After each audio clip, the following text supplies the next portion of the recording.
Hi hello வணக்கம். எல்லோரும் நீங்கள் நல்லா இருப்பீங்க நம்புதேன். கண்டிப்பாக நீங்கள் எல்லோரும் நல்லா இருக்கணும். ஏன்னா நீங்கள் எல்லோரும் நம்ம சப்ஸ்கிரைபர்ஸ், மற்ற சேனல் சப்ஸ்கிரைபர்ஸும் கண்டிப்பாக நல்லா இருக்கணும். இன்றைக்கி நம்ம பார்க்க போகிறது என்னென்னா, கேமிங்கில் ஒரு ஸ்டோரி இட்டுருந்துருக்கேன்.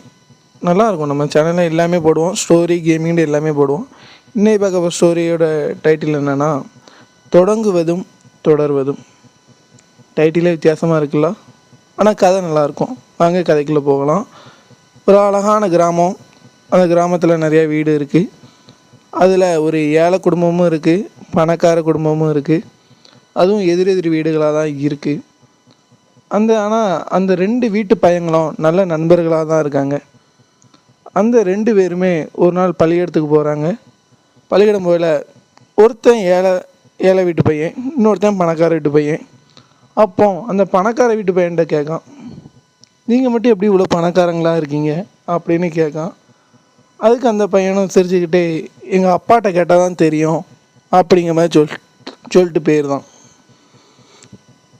ஆனால் அந்த ஏழை வீட்டு பையனுக்கு எப்படியும் இதுக்கு ஒரு சூட்சமாக இருக்கணும் கண்டிப்பாக அப்படின்ட்டு ஒரு சின்ன சந்தேகத்திலே ஒரு நாள் அவங்க டீச்சர்கிட்ட போய் கேட்கான்.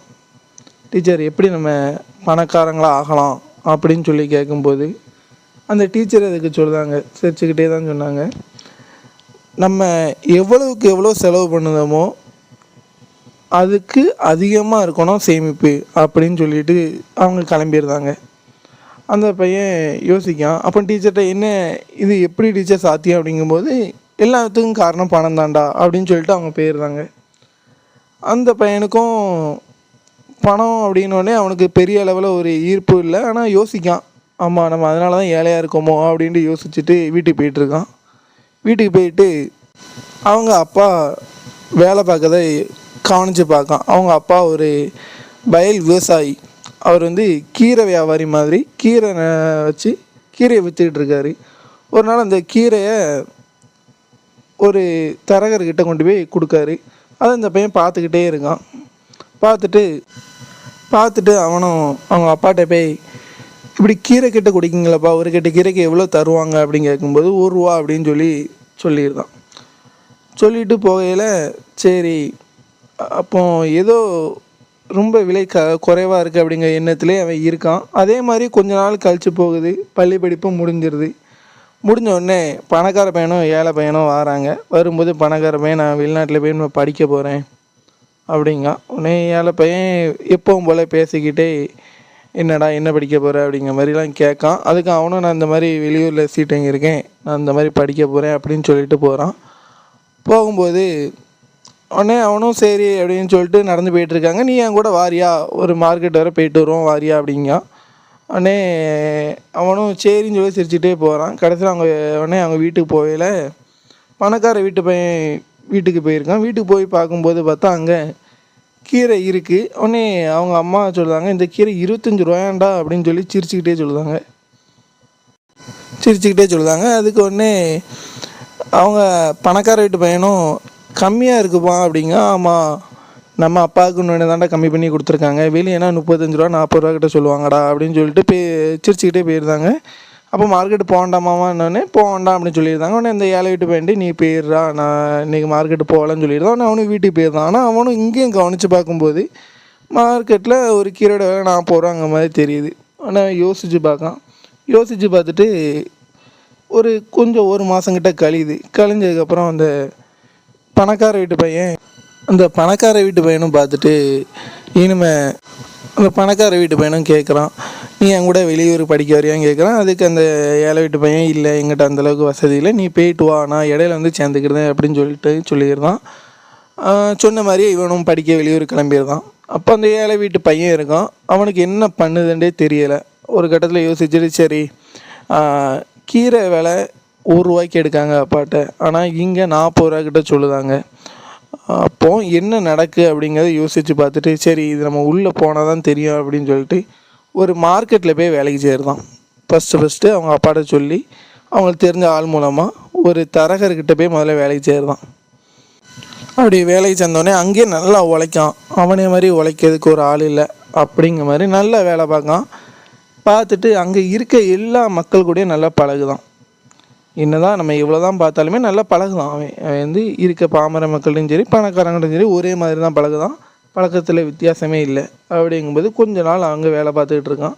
ஒரு 2-3 மாதத்துலேயே இன்னொரு வெளியூர் வியாபாரி ஒருத்தர் வராரு. வந்து அங்கே கீரை கட்டுகள் அதெல்லாம் எடுத்துக்கிட்டு இருக்காரு. எடுக்கும்போது பார்த்துட்டு சரி அப்போ இவர்கிட்ட பேசினா நமக்கு இன்னொரு ஆப்பர்ச்சுனிட்டி கிடைக்கும் அப்படின்னு சொல்லிட்டு அவர்கிட்ட பேசிட்டு அங்கேயும் வேலைக்கு சேர்ந்துக்கிட்டு அங்கே சேர்ந்துட்டு அங்கேயும் கொஞ்சம் நாள் வேலை பார்க்க ரூபாயில் கொஞ்சம் பணம் வருது. அவனுக்கு சேலரி மாதிரி சம்பளம் கொடுக்க ரூபாயில் அவனும் சரி நம்ம இனிமேல் வீட்டை கட்டிடலாம், வீடு ரொம்ப பழைய வீடாக இருக்குது அப்படின்னு சொல்லி யோசிக்கும் போதே அவங்க அப்பா வயல்கிட்ட ஒரு வயல் வருது. அது விற்பனைக்குள்ள வயலாக வருது. பார்த்துட்டு வீட்டை நம்ம கட்டிக்கலாம், ஆனால் முதல்ல வயலை எடுத்தானா சேர்ந்து போட்டு கீரை போட்டாலும் இன்னும் கொஞ்சம் நமக்கு லாபம் கிடைக்குமான்னு யோசிச்சுட்டு வயலை எடுத்துருதான். உடனே அவங்க அப்பாவும் வீட்டை கட்டலையாடாங்கும்போது இல்லைப்பா இருக்கட்டு வயலை எடுத்துருவோம் அப்படின்னு சொல்லிட்டு வயலை எடுத்துட்டு கொஞ்ச நாள் அந்த வயலில் உள்ள வேலைகளையும் அவங்க அப்பா பார்க்குறாங்க. இவன் இங்கே மார்க்கெட்டில் வேலை பார்த்துக்கிட்டு இருக்கான். இப்படி கொஞ்ச நாள் போயிட்டுருக்கும்போது மொத்த கமிஷன் வியாபாரம்னு சொல்லி ஒருத்தர் வராரு. அவர் எப்படின்னா இங்கே இருக்க கீரைகளை வேறு பக்கம் எடுத்து மாற்ற ஆள் மாதிரி வராரு. அவர் வந்தோடனே அவர்கிட்ட பேசிக்கிட்டு இருக்கான். பேசும்போது பார்த்துட்டு சரி நம்ம இவர்கிட்டையும் வேலை கேட்டு பார்க்கலாம் அப்படின்னு சொல்லிட்டு 2-3 தடவை அவர் வந்து பேசி பழகிட்டு இருக்கும்போதே வேலை கேட்கான். அவரும் சரி பையன் நல்லா வேணா தெரியுதானு சொல்லி வேலைக்கு எடுத்துருந்தாரு. அங்கேயும் வேலைக்கு பார்க்கான். அங்கே வேலைக்கு சேர்ந்து பார்த்துட்டு அங்கே கீரையை பற்றி அங்கேயும் கொஞ்சம் நல்ல வேறு ரேட்டு போயிட்டுருக்கு. அதை பார்த்துட்டு சரி அப்போது இன்னும் நம்ம கொஞ்சம் மேலே பார்க்கணும் அப்படின்னு சொல்லி பார்க்கும்போது அவர் கூட நல்லா பழகிட்டே இருக்கும்போது அவர் கீரை எங்கே சப்ளை பண்ணுதான்னு பார்த்தா சந்தை நிர்வாக பிரிவுன்னு சொல்லி ஒரு தனியாக இருக்காங்க. ஒரு அங்கே மார்க்கெட்டில் உள்ள தனியாக இருக்காங்க. அவங்ககிட்ட போய் உடனே இவன் பேசிக்கிட்டே இருக்கும்போது இந்த பையனை பார்த்துட்டு என்னப்பா படிச்சிருக்கேன்னு கேட்கும்போது அவன் இந்த மாதிரி ஸ்கூல் வச்சுருக்கேன்னு சொன்னோடனே சரி நீ ஏன் மார்க்கெட்டுக்கு வேலைக்கு வந்தேன் கேட்கும்போது இல்லை எனக்கு இந்த வேலை பிடிச்சிருக்கு வந்தேன் அப்படின்னு சொன்னோடனே அவங்களுக்கு பிடிச்சி போச்சு. சரி நீ எங்கிட்ட வேலைக்கு சேர்ந்துக்கோ அப்படின்னு சொல்லி அவனை சேர்த்துக்கிட்டுதாங்க. அங்கே வேலைக்கு சேர்ந்த உடனே அவங்க அப்பாட்ட கீரையை எங்கேயுமே கொடுக்காம மொத்தமாக இங்கே கொண்டாந்து கொடுக்க சொல்லுதான். அவன் பழக்கத்தில் அங்கே கொண்டாந்து கொடுக்க சொல்லும்போது அவங்களும் கீரை ரேட்டை எவ்வளோவுக்கு கொடுக்காங்க பார்த்தீங்கன்னா ஒரு கட்டு கீரை ₹1 அவங்க அப்பா முன்னாடி விற்றாங்க. இங்கே சந்தை நிர்வாக பிரிவில் ஒரு கட்டு கீரை ₹15 அளவுக்கு போகுது. அப்போ ஓரளவு லாபத்தை கொண்டாந்துட்டான். அவன் இவ்வளோ நாள் வேலை பார்த்ததுக்கு அவனால் முடிஞ்ச லாபத்தை ₹15 வரை எடுத்துகிட்டு வந்துட்டான். அதுவும் மொத்தமாக அவன் 2 வயலை வச்சு பார்க்கறதுனால மொத்தமாக கொடுக்கும்போது நல்ல லாபம் கிடச்சிது. அதை வச்சுட்டு அவங்க அப்பா சொன்ன மாதிரி முதல்ல வீட்டை கட்டிட்டான். கொஞ்சம் நல்லா வீடு கட்டி நல்லா ஓரளவு செல்வ செழிப்பு வந்த மாதிரி பார்த்துட்டான். அப்படியே போய்ட்டு இருக்கும்போது அந்த வெளியூரில் படித்த நண்பன் வாரான். அவன் வந்து நின்று பார்த்துட்டு ஒரு நிமிஷத்தை திகச்சு போயிட்டான். ஏன்னா நம்ம வீடு முன்னாடி தான் இருந்தாங்க, அதுவும் ஏழை வீடாக இருந்தாங்க. திடீர்னு பார்க்கும்போது ஓரளவு வீட்டை கட்டியிருக்காங்க. நல்லா வீடும் கொஞ்சம் கிராண்டாக தெரிந்த மாதிரி தான், பரவாயில்லாமல் கிராண்டாக தெரியுது. உடனே எப்படி இவ்வளோ பணக்காரங்களானாங்கன்னு சொல்லிட்டு ரொம்ப இல்லாட்டாலும் ஓரளவு திகச்சு போய் நின்றுட்டு அவனை இந்த ஏழை நண்பன் பார்த்துட்டு எப்போ வந்த என்ன ஏதுன்னு சொல்லி நல்லா விசாரிச்சுட்டு இருக்கும்போது நீ இப்போ எங்கே வேலை பார்க்கங்கும்போது அதே மார்க்கெட்டில் தான், ஆனால் கொஞ்சம் சந்தை பிரிவுன்னு சொல்லி முக்கியமான ஒரு ரோலில் வேலை பார்த்துட்ருக்கேன் அப்படிங்க. சரி அப்படின்னு சொல்லிட்டு நீ திரும்ப போறியா எப்படின்னு கேட்கும்போது ஆமாம் திரும்ப கொஞ்சம் நாள் லீவுக்கு வந்திருக்கேன், திரும்ப போகணும் அப்படின்னு சொல்லியிருந்தான். சரின்னு சொல்லிட்டு அவன் வீட்டுக்கு போயிருந்தான், இவன் வீட்டுக்கு வந்துருந்தான். அப்படியே இந்த சந்தை நிர்வாக பிரிவிடையும் நான் கொஞ்சம் வேலையை விட்டு நின்றுட்டு கொஞ்சம் படிக்க போகிறேன்னு சொல்லுதான். சொன்ன உடனே அவங்களும் சரி பையன் படிக்க போகிறான், கண்டிப்பாக அவன் எதிர்காலத்துக்கு நல்லா இருக்குன்னு சொல்லி அவங்களும் சரின்னு சொல்லி அனுப்பிடுறாங்க. அனுப்பும்போது அவங்க அப்பாட்ட கூப்பிட்டு அந்த நிர்வாகிகளை நல்லா அறிமுகப்படுத்தி விட்டுட்டு நீங்கள் இவங்ககிட்டே கொண்டாந்து மொத்தமாக கொடுங்க, இவங்க நல்லா லாபம் பார்த்து உங்களுக்கு தருவாங்கப்பா அப்படின்னு சொல்லி கொடுத்தான். நல்லா பழக்கத்தை ஏற்படுத்தி விட்டுட்டு அவன் நண்பன்கிட்டவே சொல்லுதான், நீ திரும்ப போகும்போது என்னையும் கூப்பிட்டு போ, நானும் இங்கே படிக்க வரேன் அப்படின்னு சொல்லுதான். உடனே அவன் நண்பனும் சிரிச்சுக்கிட்டே சரின்னு சொல்லிட்டு போயிருந்தான். அப்போ 2 பேருமே பஸ்ஸில் போயிட்டுருக்காங்க. வெளியூர் கிளம்பும்போது அவன் கேட்குறான், நீ ஏன் நல்லா தான் வேலை போகுது, நல்ல சம்பளமும் கிடைக்கி, அப்படி இருக்கும்போது ஏன் திரும்ப படிக்க வர அப்படின்னு கேட்கும்போது அவனும் சிரிச்சுக்கிட்டே நான் உனக்கு சொல்லுவேன் அப்படின்னு சொல்லிட்டு முடிச்சிருந்தான். அப்படியே போயிட்டு படித்து முடிச்சுட்டு இவன் 2 கோர்ஸ் முடிச்சிருக்கான், அவன் 1 கோர்ஸ் முடிச்சுட்டு வீட்டுக்கு வராங்க. வீட்டுக்கு வரும்போது அவன் கேட்கான், நீ ஏன்டா அன்றைக்கி நான் முதல்ல உன்னை கூப்பிட்டு போகும்போது கேட்டக்கு நீ பதில் சொல்லலையே அப்படின்னு சொல்லுதான். உடனே அவனும் என்ன கேட்ட அப்படின்னு கேட்கும்போது நீ நல்லா வேலை பார்த்தலாம், ஏன் அதை விட்டுட்டு படிக்கிறதுக்கு இங்கே வந்த அப்படின்னு கேட்டேன் அப்படின்னு சொன்னான். அதுக்கு அவனும் சிரிச்சு அப்படி இருக்கும்போது அவன் சொன்னான், நான் ஏற்கனவே சந்தை நிர்வாக பிரிவில் வேலை பார்த்தேன்.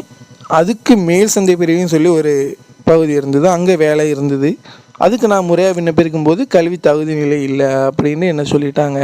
அதனால தான் நான் மேல் படிப்பு படிக்க வந்தேன். நான் இப்போ படித்து முடிச்சுட்டேன். கண்டிப்பாக இனிமே நான் அதை விண்ணப்பிப்பேன் அப்படின்னு சொல்லிட்டு முடிச்சிருந்தான். முடிச்சுட்டு அவன் சொன்ன மாதிரியே அவன் ஊருக்கு வந்து ஒரு 2-3 நாளே போய் விண்ணப்பிச்சுட்டு அந்த வேலையை அவனுக்கு கிடச்சிருது. அப்போது இந்த பணக்கார பையன் பார்த்துட்டு இருக்கும்போது இவனும் ஒரு பக்கம் வேலை தேடிக்கிட்டு இருக்கான். ஆனால் அவனுக்கு எதுவும் சரியான வேலை அமையலை. இங்கே ஏழை வீட்டு பையன் பார்த்துட்டு அந்த மேல் சந்தையில் விண்ணப்பிச்சுட்டு வேலை கிடச்சிட்டு உடனே அவங்க அப்பாட்ட சொல்லிவிட்டு இருக்க கீரைகளை ஃபுல்லும் நேரடியாக மேல் சந்தையில் விற்க பார்க்கும்போது அவங்களுக்கு ஒரு கட்டு கீரையோட விலை ஒரு வாழை ஆரம்பித்தது 15 ரூபாயில் கொண்டாந்து நிப்பாட்டினான். இப்போ நல்லா படிச்சுட்டு இன்னும் கொஞ்சம் மேல் சந்தையில் வேலை பார்க்கும்போது 25 ரூபாயில் கொண்டாந்து நிப்பாட்டினான். 25 ரூபாய்க்கு அங்கேயும் வாங்கி விற்க ஆரம்பிச்சிட்டாங்க.